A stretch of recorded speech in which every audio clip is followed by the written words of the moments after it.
Good evening. It's Patrick Lovell, Truth Bomb riffing on Sunday evening, June 25th, 2023, 7:30 p.m. my time.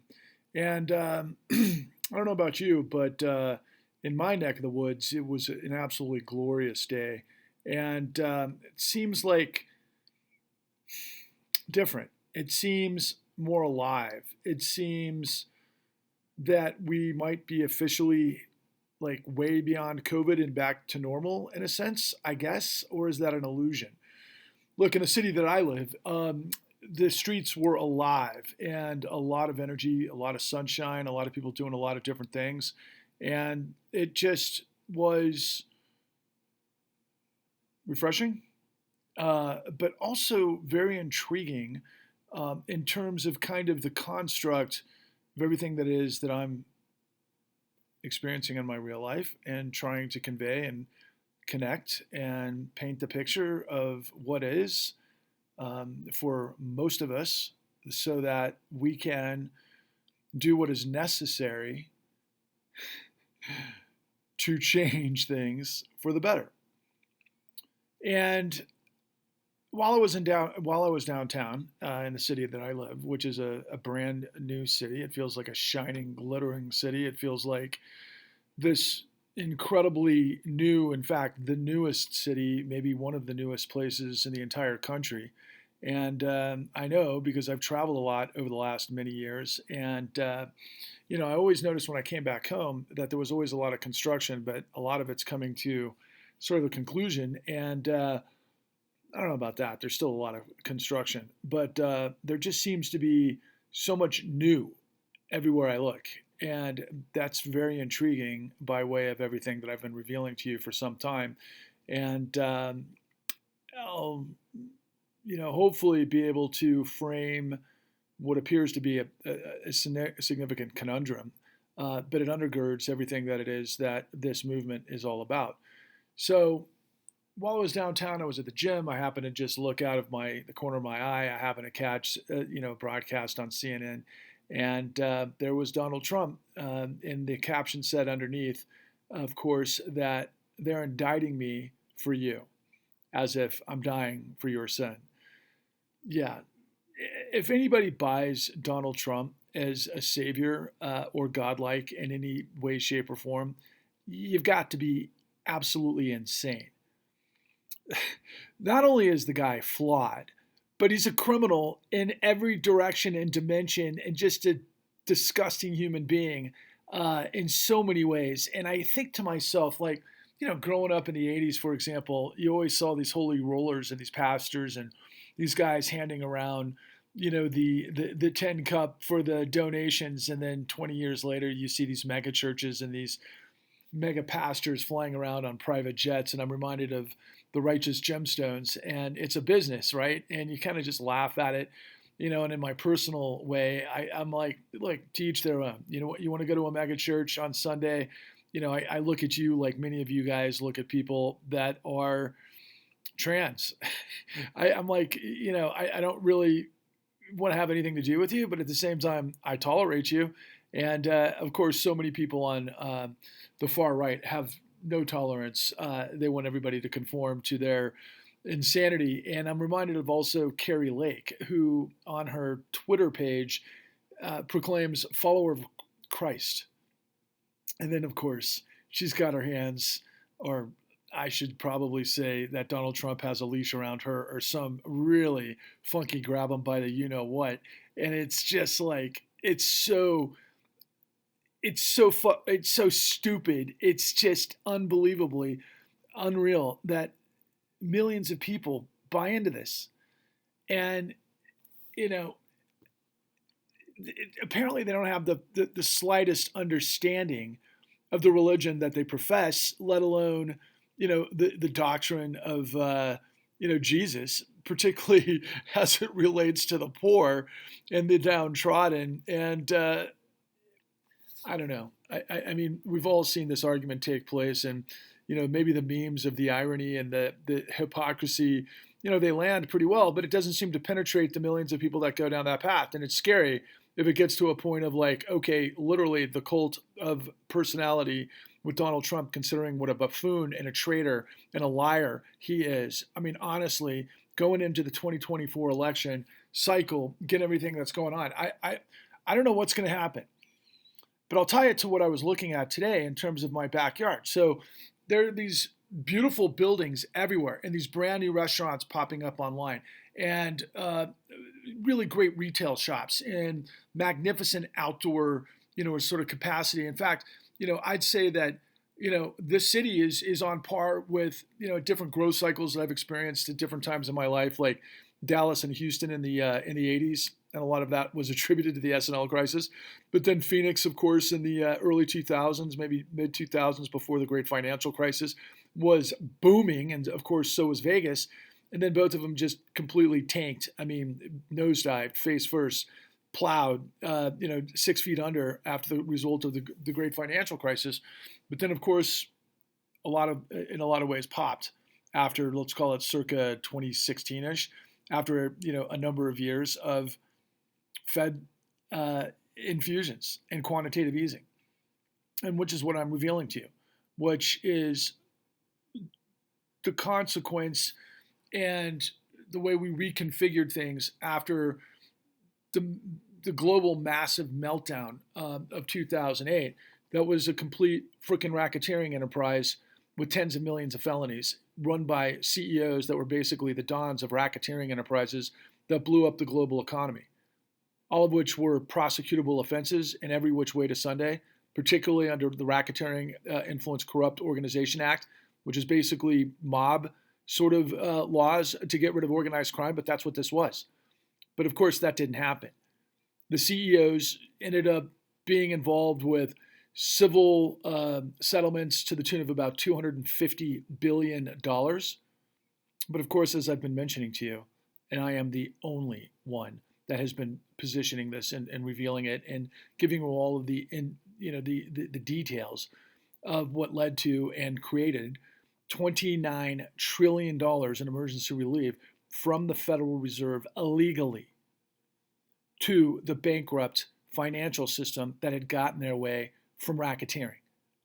That's the full faith and credit of the United States to the tune of $30 trillion. There's 1,000 billion and a trillion to basically save the financial system, of which, of course, the top echelons, which are a tiny, tiny percentage of the population writ large, made away like bandits like nobody's ever seen. And they didn't pay any price for destroying tens of millions of people. Now, what I was looking at downtown today, I think is just, a mirror of what it is that's happening across the country. I know, for example, everything that I'm seeing here is happening in San Francisco and Los Angeles, only they're monumentally bigger, I'm sure. But the contrast between homelessness and these absolutely amazing brand new constructions of office towers and residential, apartments that are like W hotels, that are some of the most magnificent product I have ever seen in my life, top dollar. And yet they're surrounded by homelessness.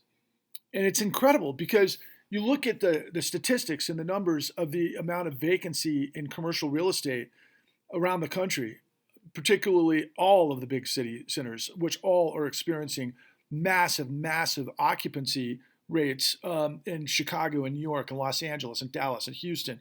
And I think I said San Francisco. I think 60% of office space is vacant in San Francisco. But meanwhile, the prices are still astronomical. In fact, in most places, inflation is still significant. Maybe not as significant as it was last summer, but still significant. And of course, the Federal Reserve hit the pause on interest rate hikes in this last cycle. But you can just look and see what the contrast is, and you ask yourself, okay, how does this fit into supply and demand? Okay, beautiful office space, empty. I don't know what the rates of occupancy or availability, vacancy are in some of these, fantastic apartment complexes. I don't know how to get those figures. I'm sure I could if I did a little digging, but I would imagine they're in the same scenario. Because where I live, the amount of apartments have increased, I don't know, a thousandfold over the course of the last decade. Now, I'm also well aware where I live that a lot of people have come here from the Bay Area because they were escaping insanely high cost of living and, of course, homelessness and other problems. And where I live is relatively inexpensive, or was. It's getting more expensive by the day. And, maybe that's the reason why things are the way they are. And it makes sense, ultimately, if that's the case, right? But I'm not sure. And I don't have the evidence or the statistics to prove it in either direction. But my gut tells me that there is still, given what I understand about mortgage-backed securities and commercial-backed securities, particularly in residential development and regional banks and everything that's taken place after 14 years of pumping up real estate and asset bubbles for really the top 1%, much more so for the top 0.001%. And a lot of these developers fit in those categories, or at least get their investment capital from the 0.001% and all other manner, shape, or form of different types of incentives. But then, they do the build, they do the construction, and so on and so forth. But then they package their spend and they package it in commercial-backed securities, and of course unload it on the Fed, who are purchasing these at $180 billion a month. So from where I'm sitting, it looks like free money in, 0% interest, and then they sell, 100% on the dollar to the Fed, which is, of course, socialism. Socialism for who? When you think about all of the homelessness that surrounds this. I mean, it's just insane. I've seen this now over the course of the last many years. I mean, it seems like the last 6 years have been over the top. I mean, the figures that I've seen say that the numbers of homelessness were even worse in 2008-9, and you would think that would make sense, but I don't know, based on what I see with my own eyeballs in Los Angeles, San Francisco, Phoenix, Vegas, Salt Lake City, haven't been to Denver, Portland is out of control, that sort of thing. It doesn't, the statistics don't seem to match the experience. And I'm having that feeling once again that I had after the 2008 great financial crisis, which led me on my path to create the con because nothing made sense until it made absolute sense. So I don't know if we're on the verge of another massive Armageddon meltdown, but if we are, in context of the 2024 election, that's going to create chaos in ways that none of us are prepared for, first and foremost. And so, like I've said, I've got to call clarion calls, which I'll finish up this with, but the bottom line is I'm creating a two-front attack on corruption and the fascism that it births and fuels. And the way I'm doing that is I'm attacking it with my access to a myriad of incredibly just genius resources that can provide more detailed information and basically validate everything that I've been revealing to you in incredible ways. And I can bring these people in and out, but it costs money to create a podcast. So I'm creating a tidal wave crusade to purge corruption. And we've got to do it like a presidential campaign, because every presidential candidate that I'm seeing is not aware or does not understand the details of what it is I continue to reveal to you that's been available the whole time in our incredible work, The Con, at www.thecon.tv, which is going to be erased from history June 30th. Which is absolutely insane, but it is what it is. There's no market for truth. So, spending money to keep it out there doesn't make sense when nobody wants it. So I've got to push this as hard as I can in every single direction that I can, because what would you do if you had the $29 trillion revelation of the largest criminal conspiracy in history that buried tens of millions of people, and if you hadn't broken through, do you just quit because nobody's getting it? Or do you keep fighting? You keep fighting. There's no choice. Failure is not an option. I don't know what's on the other side of this. I continue to think that maybe the Federal Reserve, I've read from Pam Martins and Russ Martins in Wall Street on Parade that the Federal Reserve, basically can, I believe, create emergency stimulus to the tune of about $500 billion, no question asked, whenever it wants to. Is that what they've been doing this whole time? Maybe. Quantitative easing is a whole other aspect of this whole thing. just listen to what we put down in this latest broadcast podcast with William K. Black and Michael Hudson. And it was interesting. I was on Twitter earlier today, and I was just kind of adding up all of these quips. I did kind of sarcastic one-liners that I would post on different threads, and I've been viewed over 300,000 times. And meanwhile, I drop these mammoth truths that reveal the details of the $29 trillion revelation that is so monumentally bigger than anything we've ever seen in history.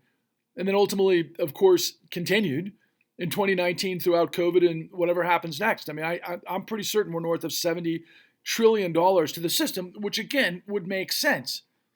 Because, by the way, next to all of these incredibly beautiful new high-rise buildings that are like W hotels with the greatest sort of amenities you could possibly imagine, sits like, Ferrari dealerships and Porsche and Audi and Mercedes and Volvo and all in a row, right? And it's just glorious in terms of, wow, things must be fantastic. The economy must be booming. The dynamism of the American, everything that incorporates this incredible American genius is got to be working. And then in every direction you see homelessness that are like invasion of the zombie apocalypse. I mean, there's a new generation of you coming up that didn't experience the 2008 great financial crisis. And of course, unless, of course, your parents did and you lived through it and you're just coming out, look, man, this is shaky ground. We're all skating on thin ice. I don't know what comes next. I'm not a Debbie Downer. I'm a very optimistic, positive guy. I believe that anything is possible. I know that we could, if we all understood the ingredients of corruption that I continue to reveal to you, that together, in millions of us, if we came together, we would plow corruption into the landfill where it belongs, and we would reboot the United States in a way that would create, I think, a glorious resurrection of the American dream, especially if we got rid of the likes of Trump and all of the MAGA that seem to worship this, lying freaking, Tammy Faker, Jim Baker sort of, taking advantage of people and their faith, which is an American, an American trait, right? We've had these types of things throughout our history. There's no question about it. But there's also tens of millions of us who believe in liberty and justice for all, who will fight for dignity, who will fight for decency, who will fight for integrity and liberty, and of course, sustainability. And if we merge in unity, we will defeat the misery of tyranny.